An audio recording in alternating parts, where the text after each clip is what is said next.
While the presidential election is taking up most of the headlines this year, Iowa legislators are urging voters not to forget about state legislative races.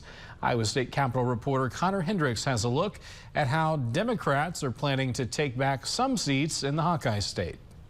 All but one statewide office is held by a Republican. The entire Iowa congressional delegation is Republican. They have supermajorities in both chambers of the legislature. But House Minority Leader Jennifer Converse maintains that Iowa isn't a red state. You know, Iowa is more purple than it looks. We had a lot of folks stay home in 2022. There's no way to do that this time. So if folks are mad about AEAs, reproductive freedom, public education, we're encouraging them to engage with their legislator, engage in the legislative process. Cornell College political science professor Megan Goldberg says Iowa can appear redder than it actually is. Just because Democrats lose elections in this winner-take-all system, that sort of masks how many Democrats there really are.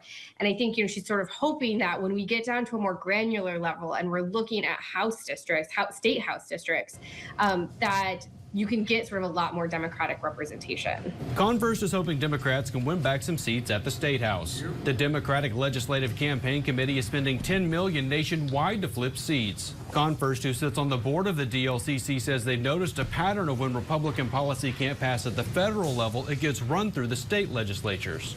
We're seeing it happen here in Iowa, and that's why the DLCC said we got to raise the red flag and bring some balance back to the state, because in this summer of the states, it's critically important that we flip state legislative seats all across the country, because that's where the extremists have gone to really try to dig in and change policy. Converse says you may see voters split their ticket when it comes to state house races in the fall. These decisions for state legislature are particularly personal and local. And so I think that you're going to see a lot of folks who maybe have opinions about the top of the ticket that are separate from their opinions about what's happened here in Iowa. Goldberg says voters splitting their tickets has actually been on the decline for years, but Democratic candidates may have some success with it if they keep state issues at the front of those voters' minds. At the Iowa Capitol Bureau, I'm Connor Hendricks reporting.